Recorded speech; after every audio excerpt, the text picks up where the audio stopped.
Hey guys, स्वागत है आपके अपने यूट्यूब चैनल ज्ञानी गुरुकुल में। दोस्तों, जैसे कि आप लोगों को मालूम होगा ही कि आपका एग्ज़ाम 4 जुलाई को पॉलिटिकल साइंस का होने वाला है और आप यह आजमाइश कर लिए होंगे, यानी आजमा लिए होंगे कि आपका जो ज़्यादातर क्वेश्चन पूछे जा रहे हैं मॉडल पेपर से आ रहे हैं। तो इसलिए हम मॉडल पेपर से जो वीवीआई क्वेश्चन हैं इस वीडियो में बताने वाले हैं। अगर आप हमारे इस चैनल पर नए हो तो चैनल को सब्सक्राइब कर दीजिएगा, बेल आइकन को प्रेस कर दीजिएगा और अपने दोस्तों के पास शेयर कर दीजिएगा। तो चलिए शुरू करते हैं। आपका पहला सवाल है, मौलिक अधिकारों तथा नीति निर्देशक तत्व में अंतर क्या है। ठीक है, तो आप उत्तर में लिखिएगा मौलिक अधिकारों योग है, जबकि निर्देशक सिद्धांत न्याय योग है। ठीक है, मौलिक अधिकारों को न्यायालय द्वारा लागू करवाया जा सकता है, जबकि निर्देशक सिद्धांतों को न्यायालय द्वारा लागू नहीं करवाया जा सकता है। आपका अगला सवाल है, सवाल नंबर 2, मौलिक कर्तव्यों का क्या अर्थ है। तो आप उत्तर में लिखिएगा नागरिकों के जिन कर्तव्य का वर्णन संविधान में किया गया है उन्हें मौलिक कर्तव्य कहा गया है। भारत के संविधान में मौलिक अधिकारों की व्यवस्था की गई थी और मौलिक कर्तव्यों की नहीं व्यवस्था की नहीं। ठीक है, इस कमी को दूर करने के लिए 42वें संशोधन द्वारा एक नया भाग 15 के ये मौलिक कर्तव्य शामिल किए गए हैं। आपका अगला सवाल है, सवाल नंबर 3, किसी देश के संविधान का क्या महत्व है।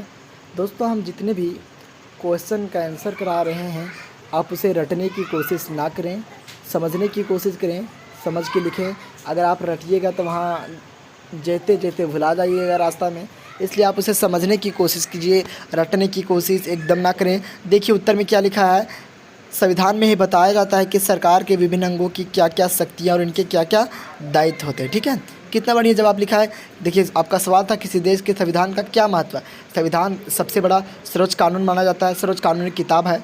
ये भारत का संविधान है तो सर्वोच्च कानूनी किताब है। ठीक है, तो किसी भी देश का संविधान का क्या महत्व है, तो आप उत्तर में लिखिएगा संविधान में ही बताया जाता है कि सरकार के विभिन्न अंगों की क्या क्या शक्तियाँ हैं। ठीक है, संविधान में बताया जाता है कि सरकार के जो विभिन्न अंग हैं, अलग अलग अंग है, उसकी क्या क्या शक्तियाँ हैं। ठीक है, उनके क्या क्या दायित्व होते हैं। ठीक है, आपका अगला सवाल, सवाल नंबर 4, संविधान निर्मात्री सभा का क्या समझते हैं। ठीक है, उत्तर में लिखिएगा संविधान सभा उसे कहते हैं जो किसी देश के संविधान का निर्माण करती है। आपका अगला सवाल, सवाल नंबर 6, राजनीतिक क्या है। आप उत्तर में लिखिएगा राजनीतिक शब्द यूनानी भाषा के शब्द पोलिस से बना है, जिसका अर्थ नगर राज्य है। प्राचीन काल में नगर राज्य हुआ करते थे। आपका अगला सवाल है, नागरिकता से क्या अभिप्राय है। उत्तर में लिखिएगा नागरिकता किसी व्यक्ति को मिला संवैधानिक अधिकार है जो संविधान द्वारा प्राप्त होता है, जैसे जन्म लेते ही बच्चों को या तो जन्म लेते ही बच्चों को मौलिक अधिकार प्राप्त होना। ठीक है, कितने सटीक भाषा में लिखा है, नागरिकता किसी व्यक्ति को मिला संवैधानिक अधिकार है। ठीक है, जो संविधान द्वारा प्राप्त होता है, जैसे जन्म लेते ही बच्चों को मौलिक अधिकार प्राप्त होना। आपका अगला सवाल, सवाल नंबर 7, स्वतंत्रता की परिभाषा दीजिए। देखिए उत्तर में आपका सटीक उत्तर है पूरा, एक बार पढ़िएगा आध हो जाएगा, रटिएगा एकदम नहीं। ठीक है, समझिए क्वेश्चन को। स्वतंत्रता, जिसे अंग्रेजी भाषा में लाइबर्टी कहा जाता है, लैटिन भाषा के लाइबर से बनी है, जिसका अर्थ होता है बंधनों का अभाव। कितना सटीक भाषा में, स्वतंत्रता जिसे अंग्रेजी भाषा में लाइबर्टी कहा जाता है, लैटिन भाषा के लाइबर से बनी है, जिसका अर्थ होता है बंधनों का अभाव।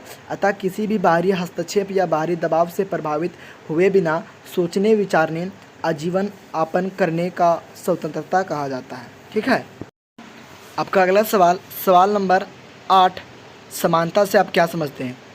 दोस्तों, आप सोच रहे होंगे कि समानता क्वेश्चन आप हर वीडियो में बता रहे हैं, क्योंकि यह बहुत महत्वपूर्ण क्वेश्चन है, इसलिए हम हर वीडियो में समानता का क्वेश्चन बता रहे हैं। ठीक है, समानता से आप क्या समझते हैं, तो उत्तर में लिखिएगा समानता का अर्थ लिखिएगा। ठीक है, साधारण अर्थ में समानता का मतलब व्यक्तियों को समान या बराबर दर्जा देने या मानने से। समानता से आपको पता नहीं चल रहा है कि समान बराबर होता है। ठीक है, तो लिखिएगा साधारण अर्थ में समानता का मतलब व्यक्तियों को समान या बराबर दर्जा देने या मानने से। समानता का मतलब व्यक्तियों के जीवन यापन उनके सामाजिक परिवार से जुड़ा होना दर्शाता है, जिसमें कोई विशेष अधिकार वाला वर्ग ना हो तथा सबको एक समान उन्नति का अवसर प्राप्त हुआ। ठीक है, दोस्तों अगर आपको वीडियो अच्छी लगी हो तो चैनल को सब्सक्राइब कर दीजिएगा, बेल आइकन को प्रेस कर दीजिएगा और अपने मित्रों के पास शेयर कर दीजिएगा।